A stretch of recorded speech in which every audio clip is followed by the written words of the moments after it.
Welcome to The Explainer. So, what is really going on with the housing market? You've probably seen the headlines, and honestly, they're all over the place. One says inventory is up, another says demand is surging. It's confusing. Well, today we're going to cut through all that noise. We're going to decode the official March 2026 market report and find out what the data is actually telling us. All right, here's how we're going to break it all down. First, we'll tackle the market's biggest mixed signal. Then we'll dig into the hard numbers on supply and demand. After that, we'll get to the big one, prices. And finally, we'll wrap it all up with what it actually means for you. You know, the big story for March 2026 is this really fascinating push and pull. On one hand, you have more homes hitting the market than we've seen in a long time. But at the very same moment, a whole wave of buyers is jumping in. And that tension, that's the whole story right now. Which, of course, brings us to the million-dollar question. Is it a buyer's market or a seller's market?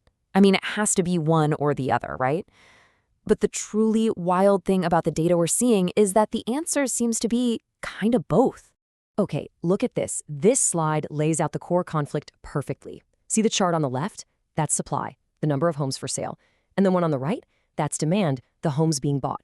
And do you see that massive spike way over on the right? It's on both of them. That's the puzzle we need to piece together. So let's start with the supply side of the equation. We're going to look at the actual number of homes that are available for you to buy right now.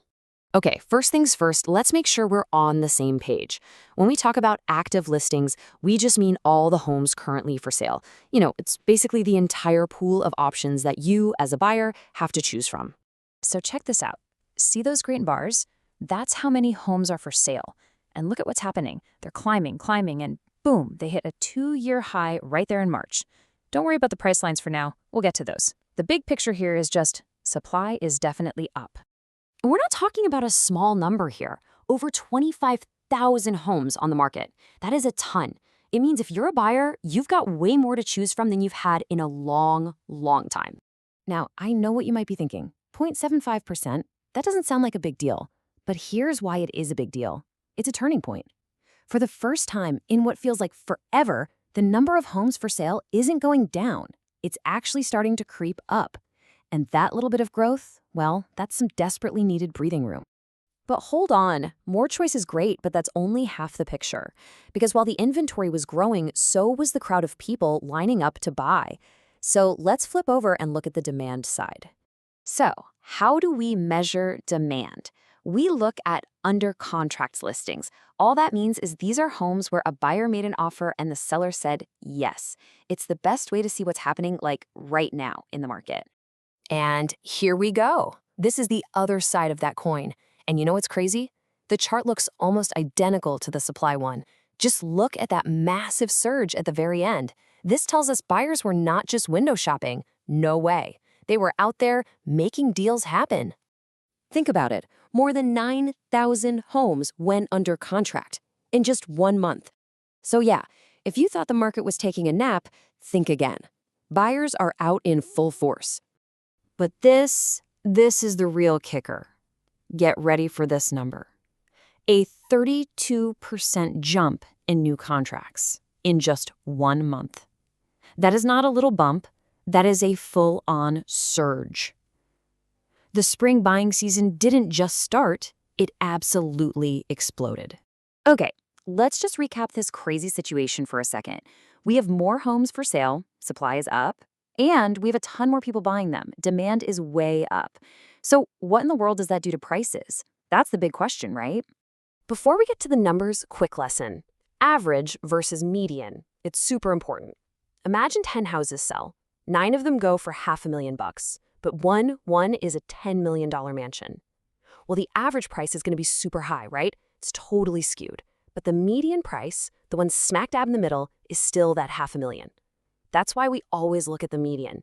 It gives us a much more realistic picture. So, with all that buyer demand, you'd think asking prices would be through the roof. Well, this is where it gets really interesting.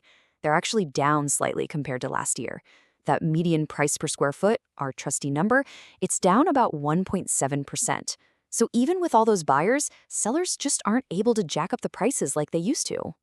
And it's not just the asking prices. We're seeing the same thing with what buyers are actually paying. The median price for homes going under contract is down a full 3% from last year. And that is the big reveal here. That extra supply, all those new listings, it's working. It's putting a lid on prices, even with all that crazy demand. All right. We've gone through supply, we've gone through demand, we've looked at the prices, so let's boil it all down. What does this actually mean for you? If you're out there trying to buy a home, this market is a total paradox. On the one hand, hey, great news! There are more homes to look at. But on the other hand, there are a lot more people looking with you. So what's the strategy? You can take a little more time to find a place you truly love, but the second you find it, you have to be ready to jump on it fast. Now, what if you're thinking about selling? Well, you can feel really good knowing there are tons of motivated buyers out there. The demand is definitely real. But, and this is a big but, so is the competition. With more homes for sale, yours really has to shine. It needs to look great, and more importantly, it needs to be priced right from the very start. This is not the market to just throw a crazy number out there and hope for the best.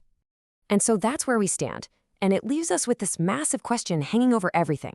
You have these two huge forces, a wave of new inventory and a tidal wave of buyer demand, and they're barreling right toward each other. So what happens next? Do they create a perfect, balanced market where everyone's happy, or do they just crash into each other and create a massive logjam for everyone? Honestly, we're all about to find out.